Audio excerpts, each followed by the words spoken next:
जी, अस्सलाम वालेकुम। Welcome back बच्चों।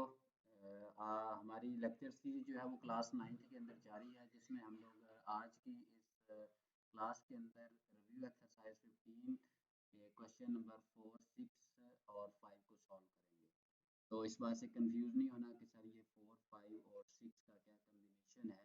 तो ये जो क्वेश्चन है ना हमारा बच्चों 5, ये थोड़ा सा डिस्टिंक्ट है, तो इसलिए हम इसको थोड़ा अलग से सॉल्व करेंगे, क्योंकि क्वेश्चन नंबर 4 और 6 का कॉन्सेप्ट एक जैसा है, तो इसको मैं पहले जो है वो सॉल्व करूंगा आपके साथ। तो बढ़ते हैं विदाउट वेस्टेज ऑफ टाइम अपने क्वेश्चन की जाने बच्चों। क्वेश्चन के अंदर हमें ये गिवन है कि इन एन आइसोसेलेस ट्रायंगल, आपको पता होना चाहिए कि आइसोसेलेस ट्रायंगल वो ट्रायंगल होती है जिसके अंदर दो साइड्स आपके पास इक्वल होती हैं। इसके अंदर the base is b c is equals to 28 centimetre हमें गिवन है, and a b is equals to a c is equals to 50 centimetre. ये दोनों मैंने इक्वल्स टू में क्यों लिखे हैं, क्योंकि हमें क्वेश्चन के अंदर पीछे हम पढ़ के भी आए हैं कि आइसोसेलेस ट्रायंगल है, तो ए बी और ए सी जो है ना हमारा वो 50 सेंटीमीटर है। इसके बाद बच्चों हमें ये गिवन है कि a d is perpendicular to b c. अगर ए डी डी कोई पॉइंट होगा किसके ऊपर, बी सी के ऊपर, तो ये परपेंडिकुलर होगा बी सी के ऊपर। तो हमें फाइंड क्या करना है कि उस परपेंडिकुलर की एक तो हमें लेंथ फाइंड करनी है ए डी, जो कि भी हम ड्रॉ करेंगे, और फिर हमें एरिया ऑफ ट्राइंगल को जो है बच्चों फाइंड आउट करना है। तो विदाउट वेस्टेज ऑफ टाइम अपने सोल्यूशन की जाने बढ़ते हैं बच्चों। क्वेश्चन के अंदर हमें ये कहा गया सबसे पहले कि मैंने एक ट्राइंगल ड्रॉ की है जिसकी जो बेस थी वो मैंने 28 सेंटीमीटर लिखी है, जबकि ए से बी भी 50 सेंटीमीटर की लेंथ है, और ए से सी भी जो हमारी लेंथ है वो 50 सेंटीमीटर है, because this is an isosceles triangle. और इधर जो है ना मैं एक लाइन डाल देता हूँ, that is the notation for isosceles triangle के इसके अंदर दो ये वाली साइड्स आपस में बराबर है। हमें फाइंड आउट करना है बच्चों लेंथ ए डी। तो ए डी तो ये उसने ऊपर हमें गिवन है कि a d is perpendicular to b c. इसका मतलब क्या होता है कि बच्चों हमने ए से एक लाइन को फॉल करवाना है जो कि आपकी डी के ऊपर जो है वो परपेंडिकुलर कर रही है। तो ये बात याद रखें, जब भी हम कोई परपेंडिकुलर ड्रॉ करते हैं तो हमारी जिस लाइन के ऊपर परपेंडिकुलर ड्रॉ हो रही होती है, इसको हम लोग दो बराबर हिस्सों में लिख देंगे कि ये जो बेस है हमारी दो पार्ट्स के अंदर डिवाइड हो जाती है। तो इसको हम लोग क्या रखेंगे, 14 कर लेंगे, और इसको भी बच्चों क्या रख लेंगे हम लोग, 14 सेंटीमीटर रख लेंगे। और दूसरी बात यह है कि जब भी हम लोग परपेंडिकुलर ड्रॉ करते हैं तो हमारे पास जिस लाइन के ऊपर परपेंडिकुलर ड्रॉ होता है वो दो बराबर हिस्सों में दो बराबर इक्वल एंगल्स के अंदर जो है वो डिवाइड हो जाता है। तो ये भी 90 डिग्री का एंगल बन जाता है और ये भी 90 डिग्री का एंगल बन जाता है। तो अब हमें इस ए डी की जो है वो वैल्यू फाइंड आउट करनी है। तो मैं इसका जो नेम है पॉइंट का वो मेंशन कर देता हूँ। तो इस पॉइंट का नाम हमने बच्चों क्या रख लिया है, डी रख लिया है। ठीक होगी बात ये।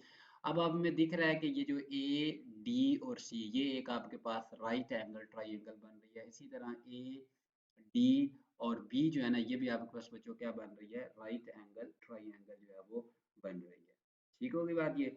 तो अब हम इसके ऊपर क्या यूज करेंगे, पिथागोरस थ्योरम को यूज करेंगे, और अपनी ये जो वैल्यू है इसको x सपोज कर लेते हैं। मीन डैट के लेंथ ऑफ ए डी जो है ना वो हम लोग x सपोज करते हैं। सोल्यूशन में बढ़ते हैं। सबसे पहले मैं लेट कर लेता हूँ कि हमने लेट करना है कि जो हमारे पास ए डी की जो लेंथ है वो बच्चों हमारे पास हम उसको x सपोज कर लेते हैं। ठीक होगी बात ये।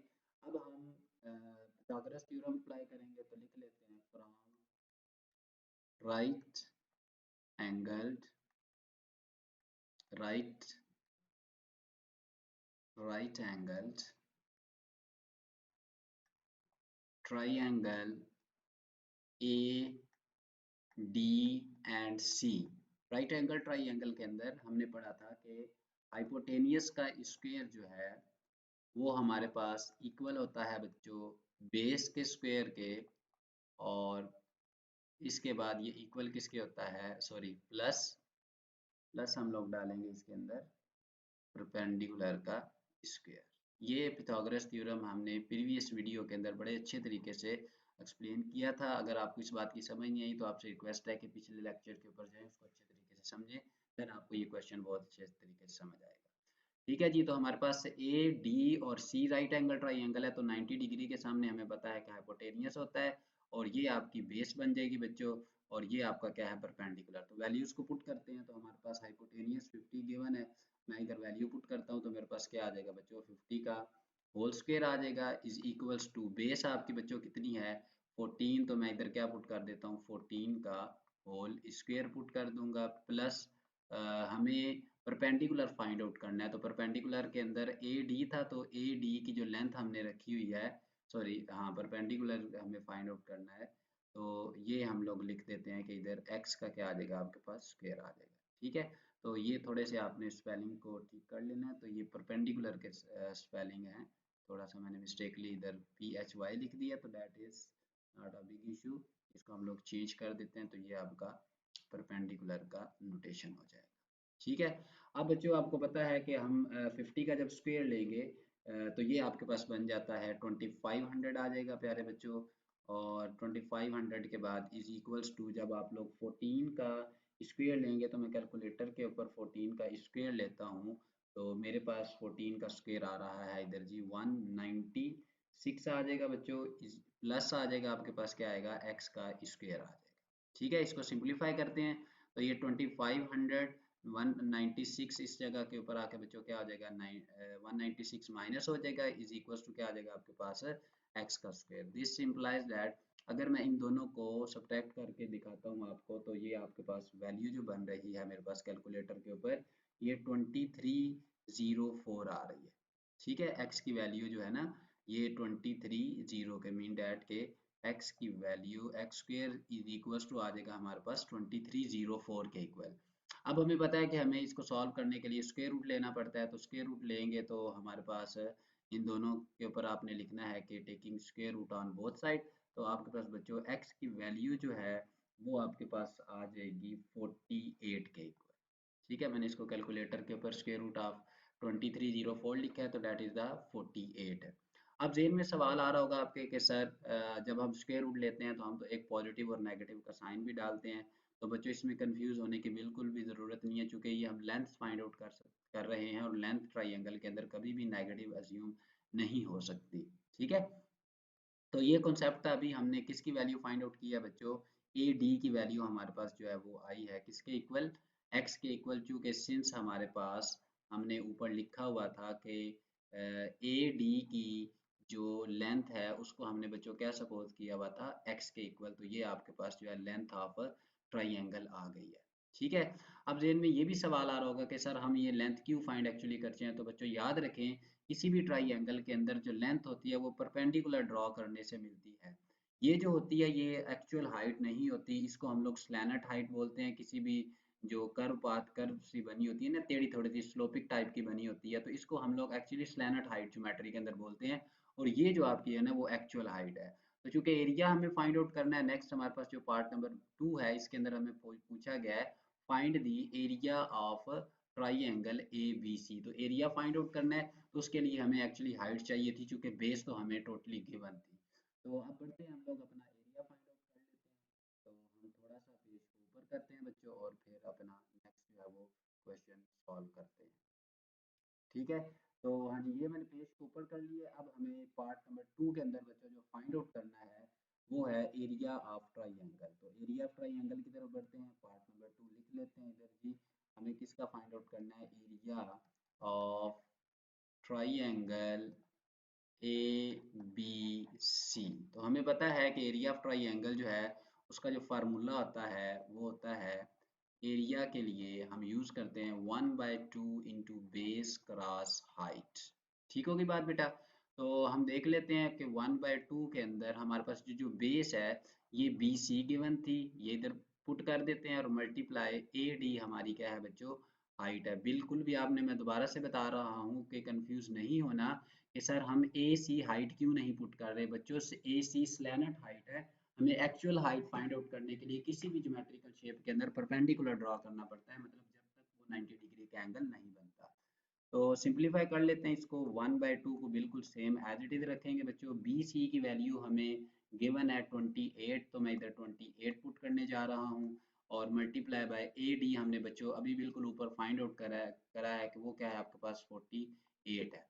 इसको मैं इधर पुट कर देता हूँ बच्चों और फिर मैं इसको कैलकुलेटर के ऊपर सॉल्व करता हूँ। तो इसको जब हम लोग कैंसल आउट करेंगे तो ये आपके पास आ जाएगा 14, इसको मल्टीप्लाई करेंगे हम लोग 48 से, तो मैं इसको कैलकुलेटर के ऊपर जब मल्टीप्लाई करूंगा तो मेरे पास जो वैल्यू बनेगी, मैं इसको मल्टीप्लाई कर रहा हूँ जी, तो मेरे पास वैल्यू आई है बच्चों क्या, 672 centimetre square. Centimetre square mind में आ रहा होगा सर, क्यों नहीं, क्योंकि भाई 1 सेंटीमीटर इधर था और 1 सेंटीमीटर इधर था, तो दोनों को जब हमने मल्टीप्लाई किया तो वो सेंटीमीटर स्क्वायर हो जाता है। जिस तरह क्यूब के लिए सेंटीमीटर क्यूब यूज करते हैं, इसी तरह एरिया के लिए सेंटीमीटर स्क्वायर को यूज करेंगे, या मीटर स्क्वायर, जो भी आपके पास वैल्यू, जो बेसिक यूनिट हम लोग यूज करते हैं वो आ जाता है। होप सो ये बात आपको समझ आई होगी। बढ़ते हैं अपने नेक्स्ट क्वेश्चन की जानिब बच्चों, और मैं इसको मूव करता हूँ अपने अगले पेज की जानिब। क्वेश्चन है हमारे पास बच्चों 6, क्वेश्चन नंबर 6 के अंदर हमें कहा गया है कि इन a triangle A B C, एक ट्राइंगल बच्चों आपको दे दी गई है, जिसके अंदर कहा ये जा रहा है कि एंगल सी जो है वो आपका 90 डिग्री का है, एंगल सी 90 डिग्री का है, और कहा ये भी जा रहा है कि जो सी डी है, ये जो मैंने आपके पास डायग्राम ड्रॉ की है, c d that is perpendicular to a b, ये ए बी के ऊपर बच्चों परपेंडिकुलर बना रहा है। हमें ये बोला गया find the value of a b h where b d is equal to 5 है, और ए से डी की जो लेंथ है वो आपके पास 7 सेंटीमीटर आपके पास गिवन है। ठीक है बच्चों, तो बढ़ते हैं इसको कैसे फाइंड आउट करेंगे। तो थोड़ा सा मैं आपको पहले हिंट इसका बताता हूँ कि कैसे सॉल्व करेंगे। मैं इधर लिख लेता हूँ सॉल्यूशन। तो ये बात ज़हन में रखें कि हमारे पास इस पूरी शेप के अंदर 3 राइट एंगल ट्राइंगल बन रही है। सबसे पहले बच्चों ए सी और डी बन रही है, ये भी एक राइट एंगल ट्राइंगल है। उसके बाद डी के ऊपर 90 डिग्री जब एंगल बना है, तो ये भी एक ट्राइंगल बनी है और ये भी एक ट्राइंगल बनी है।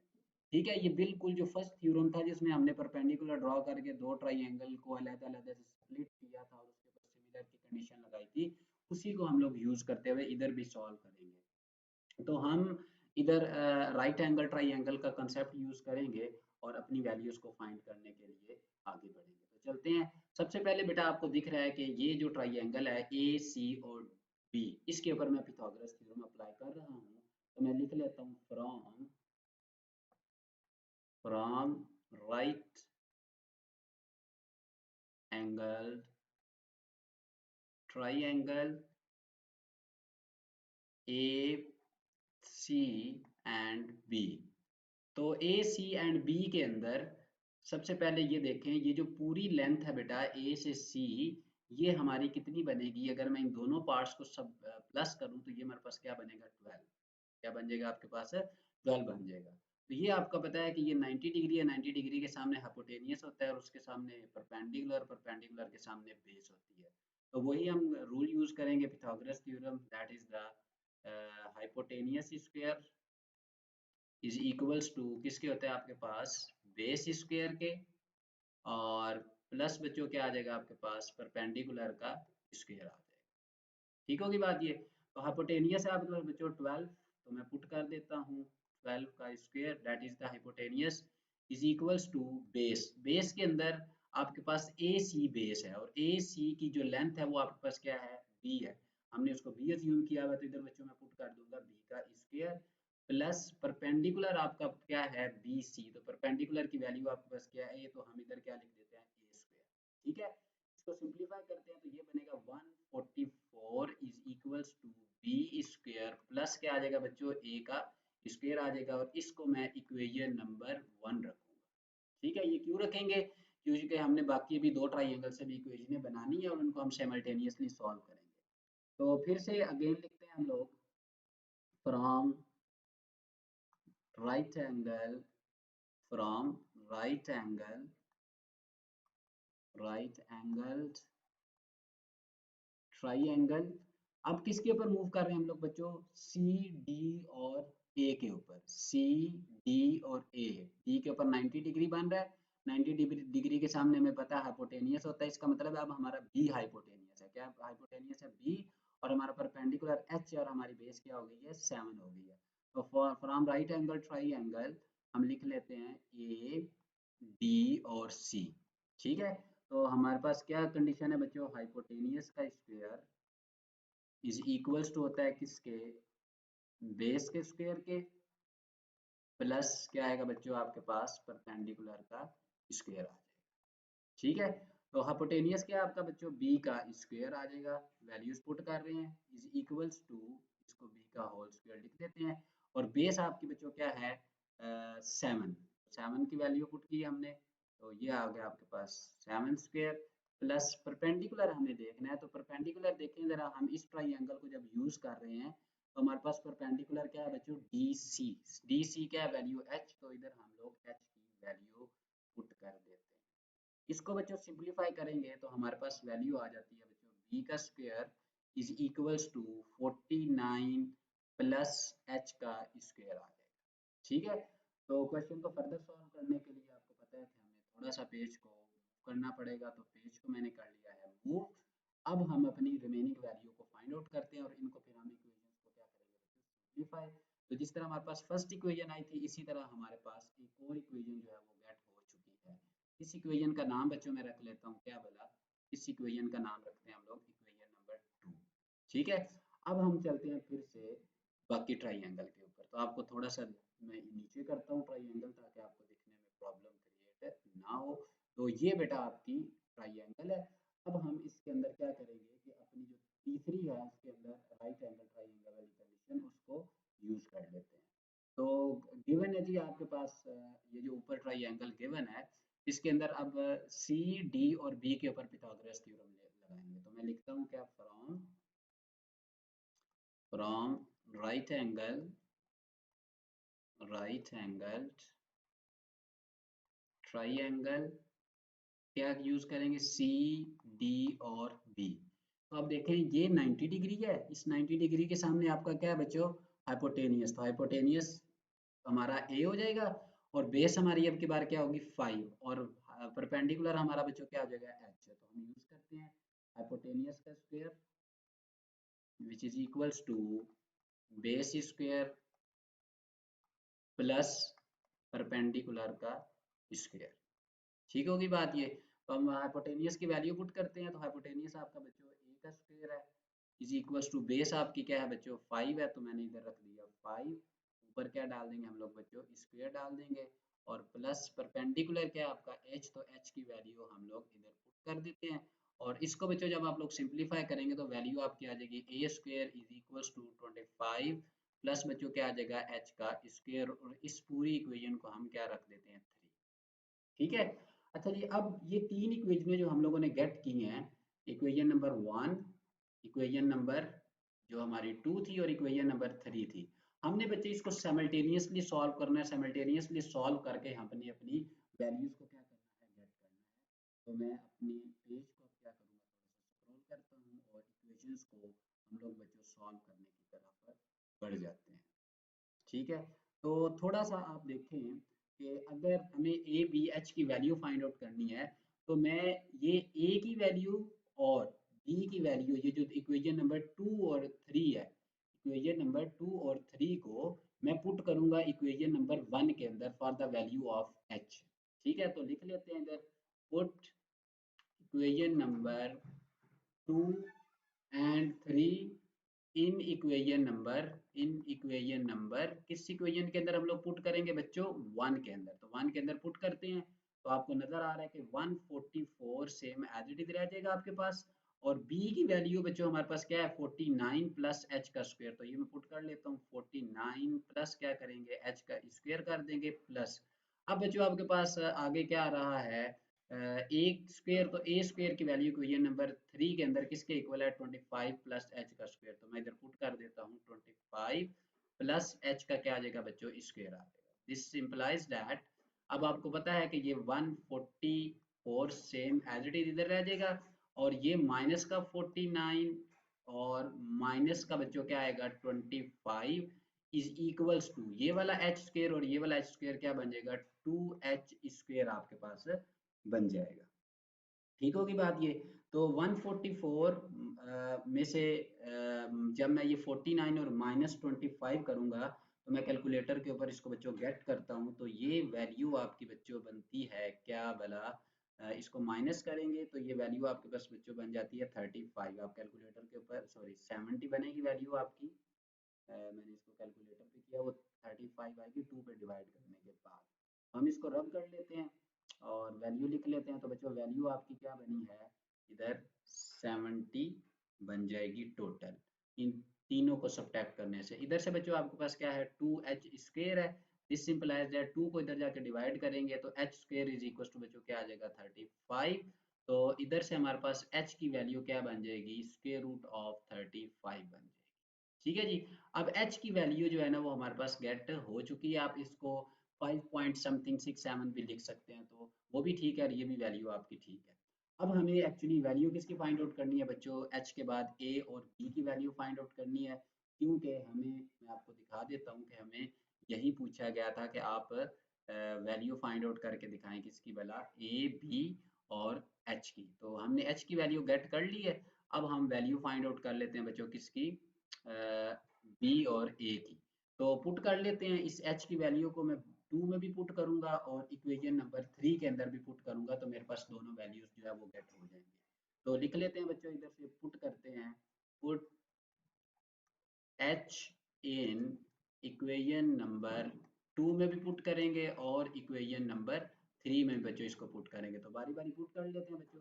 क्या आ जाएगा आपके पास, बी का स्क्वायर एज इट इज 49 बेटा आ जाएगा आपके पास इधर से, और प्लस एच के ऊपर स्क्वायर है तो एच की वैल्यू आपके पास 35 है तो इधर मैं पुट कर दूंगा 35 का स्क्वायर।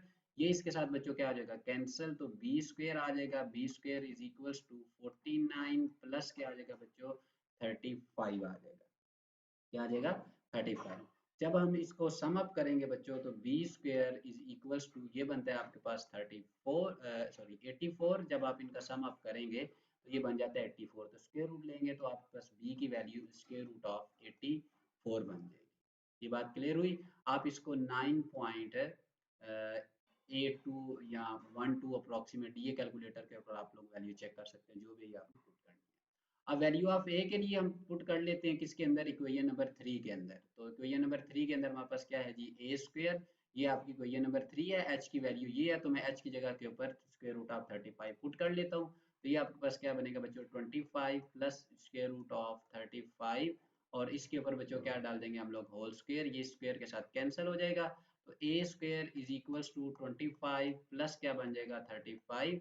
जब हम इसको सम अप करेंगे तो ए स्क्वायर की वैल्यू हमारे पास बच्चों क्या बन जाएगी 35 के अंदर जब हम लोग 5 ऐड करेंगे 30, तो ये वैल्यू आपकी बच्चों बन जाएगी बी की जो है, जिसको मैं कैलकुलेटर के ऊपर सम अप करता हूँ तो 25 में 5 ऐड करेंगे तो हमारे पास 40 बनेगा। तो ये वैल्यू आपकी जो है वो 60 बन जाएगी। ठीक होगी बात ये। और जब स्क्वायर खत्म करना है तो ये हम स्क्वायर रूट ले लेंगे दोनों साइडों पे, तो ये हमारे पास 60 के इक्वल आपकी जो है वो वैल्यू बन जाएगी। तो ये आपके 2 क्वेश्चन थे। बाकी जो 2 क्वेश्चन हैं वो हम लोग नेक्स्ट एक्सरसाइज के अंदर जो है वो नेक्स्ट वीडियो के अंदर सॉल्व कर लेंगे।